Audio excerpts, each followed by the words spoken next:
नमस्ते बच्चों, स्वागत है आपका सरदार वल्लभ भाई Patel English medium school Yawal की ऑनलाइन क्लासेस में। मैं हूँ आपकी हिंदी टीचर तृप्ति पंकज पवार और आज हम पढ़ेंगे कक्षा 9वीं की इकाई 2 का दूसरा अध्याय जिसका नाम है जंगल, जिसके लेखिका है चित्रा मुद्गल। सबसे पहले हम चित्रा जी के जीवन परिचय के बारे में जान लेते हैं। इनका जन्म 10 सितंबर 1943 को तमिलनाडु के चेन्नई में हुआ। इनका परिचय ऐसा है कि मुद्गल जी के लेखन में वर्तमान समाज में रितती हुई मानवीय संवेदनाओं, नए जमाने की गतिशीलता और उसमें जिंदगी की मजबूरियों का चित्रण बड़ी गहराई से हुआ है।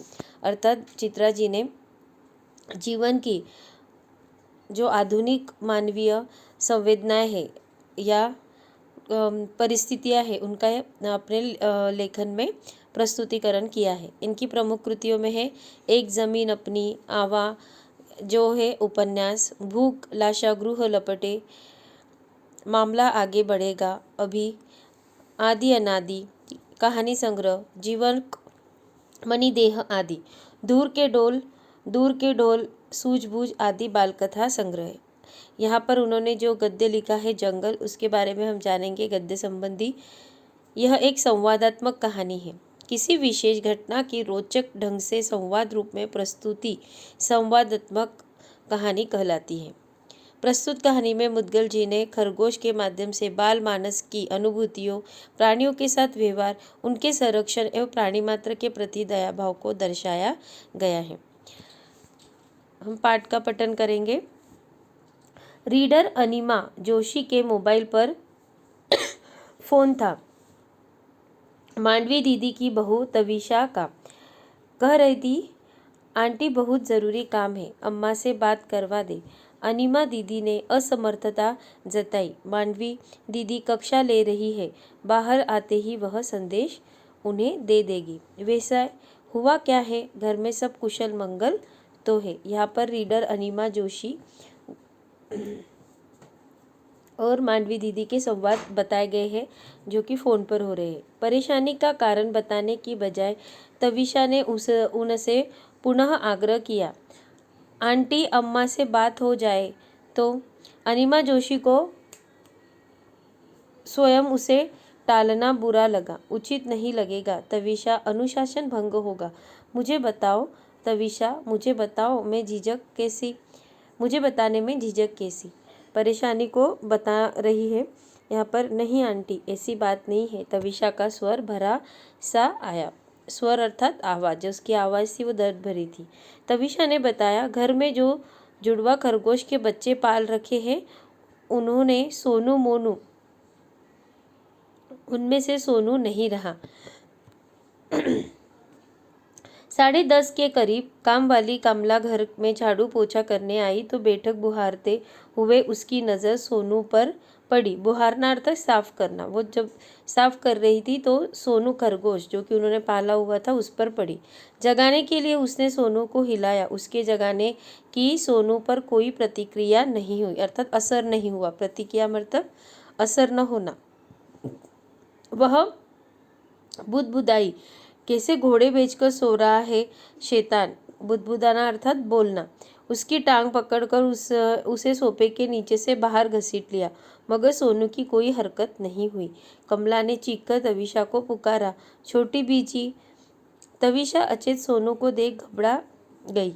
गोदी में उठाया तो उसकी रेशम सी देह हाथों में टूटी कोंपल जैसी झूल रही थी। उसकी समझ में नहीं आ रहा था वह क्या करे। आसपास जानवरों का कोई डॉक्टर है नहीं। अपनी समझ से उसने बच्चों के डॉक्टर को घर बुला कर सोनू को दिखाया। डॉक्टर ने देखते ही कह दिया, प्राण नहीं है अब सोनू में। आंटी, आप अम्मा को जल्दी से जल्दी घर भेज दे, घंटे भर में प्ले स्कूल से पीयूष घर आ जाएगी। अर्थात यहाँ पर एक जो खरगोश है वो मर गया है। उस मरने के बाद किस प्रकार की बातें हो रही है वो बताया। मांडवी दी घर पहुंची। सोफों के बीच के खाली पड़े फर्श पर सोनू निश्चेत पड़ा हुआ था। निश्चेत अर्थात उसमें सांस नहीं चल रही थी, कुछ हलचल नहीं हो रही थी, मूवमेंट नहीं हो रही थी।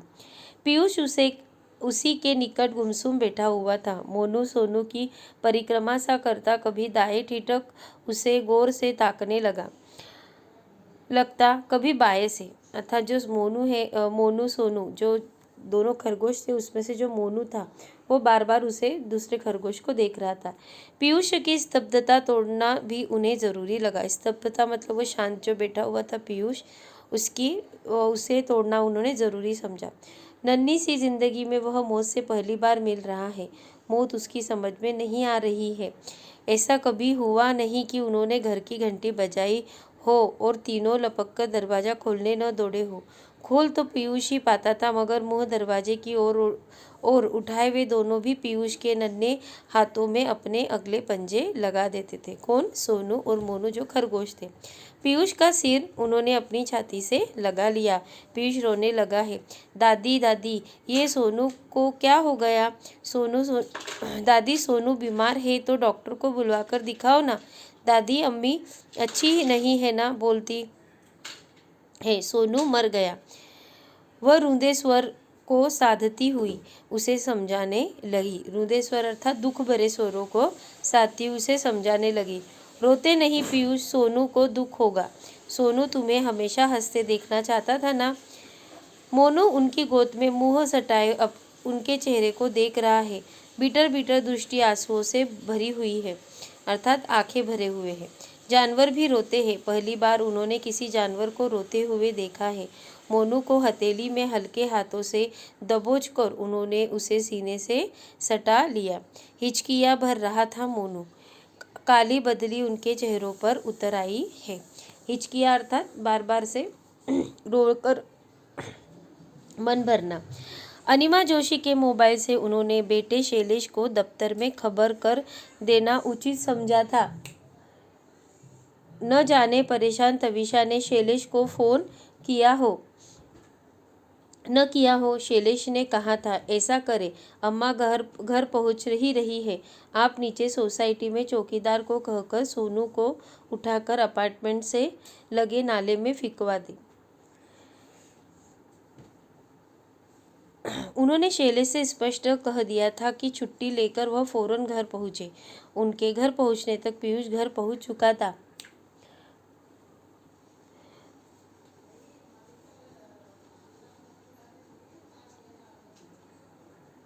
फौरन घर पहुंचे। उनके घर पहुंचने तक पीयूष घर पहुंच चुका होगा। नाले में वह सोनू को हरगिज नहीं फिकवा सकती। पीयूष सोनू को बहुत प्यार करता था।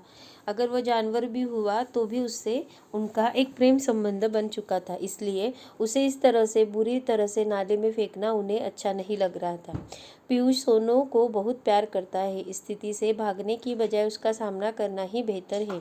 सोनू को घर में न पाकर उसके अबोध मन में के जिन सवालों से पूरे घर को टकराना होगा, उसे संभालना कठिन होगा। अबोध अर्थात उस बाल मन जो वो छोटा था पीयूष, उसके प्रश्न बहुत थे, है ना, तो उसे संभालना और उसे समझाना बहुत ही कठिन होगा। जमादार को घर पहुंचते ही वे खबर कर देंगी। उनकी इच्छा है कि घर के बच्चे की तरह सोनू का अंतिम संस्कार किया जाए। पहुंचता हूँ, शैलेश ने कहा था। उन्होंने पीयूष को समझा दिया था, तुम्हारे सोनू को जमीन में गाड़ने ले जा रहे हैं तुम्हारे पापा। नन्हे बच्चों की मौत होती है तो उन्हें जमीन में गाड़ दिया जाता है। दादी, उसके दिल में दुख क्यों था? उसे अपने माँ बाप से अलग जो कर दिया गया। किसने किया दादी? उस दुकानदार ने जिससे हम उसे खरीद कर लाए थे। दुकानदार पशु पक्षियों को बेचता है ना। तुम ही बताओ, माँ बाप से दूर होकर बच्चे दुखी होते हैं कि नहीं? यहाँ पर जानवरों की जो स्थिति होती है जब उन्हें अपने माँ बाप से दूर कर दिया जाता है पालने के लिए, तो उस प्रकार से किस प्रकार उन्हें तकलीफ होती है उसका वर्णन है। होते हैं दादी, मम्मी 4 दिन के लिए मुझे छोड़कर नानू के पास मुंबई गई थी तो मुझे भी बहुत दुख हुआ था। दादी, दुख से मर जाते हैं कभी कभी पीयूष। सोनू भी मर सकता है। इस प्रकार से पीयूष अपने दादी से प्रश्न पूछ रहा है। कैसे हट पकड़ लिया था पीयूष ने। घर में वह भी खरगोश पालेगा, तोते का पिंजरा लाएगा। तविशा और शैलेश के संग महरौली शैलेश के मित्र के बच्चे के जन्मदिन पर गया था पीयूष, उन लोगों ने मंझोले नीम के पेड़ की डाल पर तोते का पिंजरा लटका रखा था। जालीदार बड़े से बाकड़े में उन्होंने खरगोश पाल रखे थे।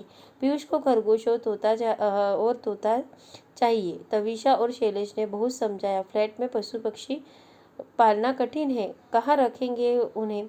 बालकनी में। पीयूष ने जगह ढूंढ ली थी। तविशा ने उसकी बात काट उसे बहलाना चाहा। पूरे दिन खरगोश बाकड़े में नहीं बंद रह सकते, उन्हें कुछ समय के लिए खुला छोड़ना होगा। छोटे से घर में वे भागा दौड़ी कैसे करेंगे, सूसू चींची करेंगे, उनकी टट्टी पेशाब कौन साफ करेगा? दादी करेगी, ऐसा पीयूष ने कहा। दादी पढ़ाने कॉलेज जाएगी तो उनके पीछे कौन करेगा? स्कूल से घर आकर मैं कर लूँगा। सारा घर हंस पड़ा। सब लोग तब और चकित रह गए जब पीयूष ने दादी को पटाने की कोशिश की। दादी उसके जन्मदिन पर कोई ना कोई उपहार देती ही है, क्यों न इस बार वे उसे खरगोश और तोता लाकर दे दे। निरुत्तर दादी उसे लेकर लाजपत नगर चिड़ियों की दुकान पर गई। पीयूष ने खरगोश का जोड़ा पसंद किया, तत्काल उनका नामकरण भी कर दिया, सोनू मोनू। सोनू मोनू के साथ उनका घर भी खरीदा गया, जालीदार बड़ा सा बाकड़ा। उस सांझ सोसाइटी के उसके सारे हमजोली बड़े देर तक बालकनी में डटे खरगोश को देखते सराहते और पीयूष के भाग्य से ईर्ष्या करते रहे। अर्थात दूसरों के घर में पशु पक्षियों को देखकर उनसे ईर्ष्या करते थे। दूसरे रोज भी मोनू सामान्य नहीं हो पाया।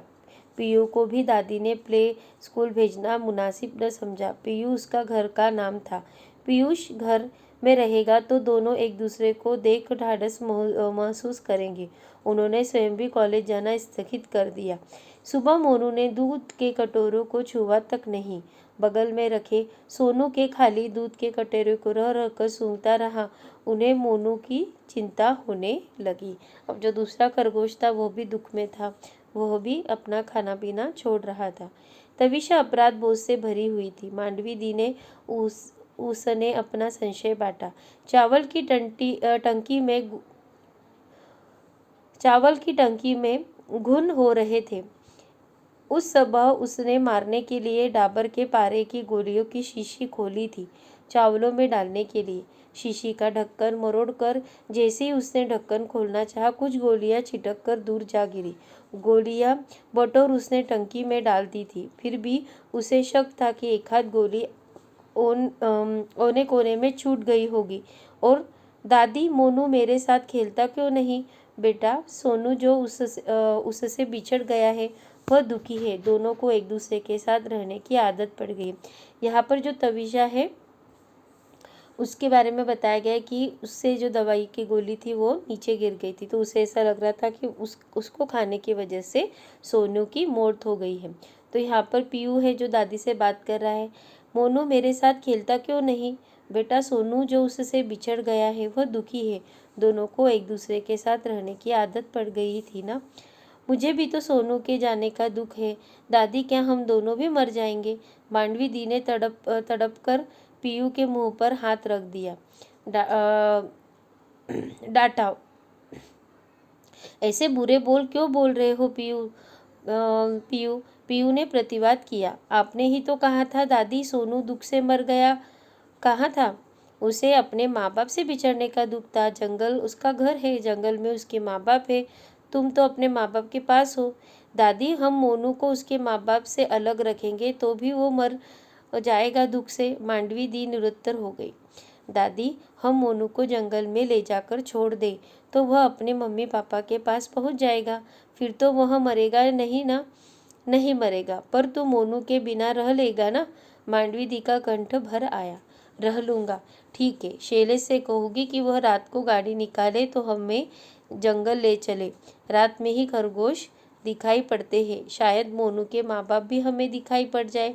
दादी, मैंने आपसे कहा था ना मुझे तोता भी चाहिए। कहा था? अब मुझे तोता नहीं चाहिए दादी। मांडवी दी ने पीयूष को सीने से बींच लिया और दनादन उसका मुंह चूमने लगी।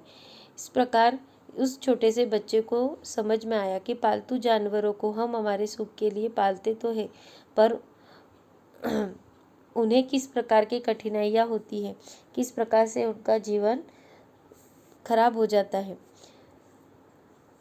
इस प्रकार की प्रस्तुति चित्रा जी ने जंगल नाम के अध्याय से की है।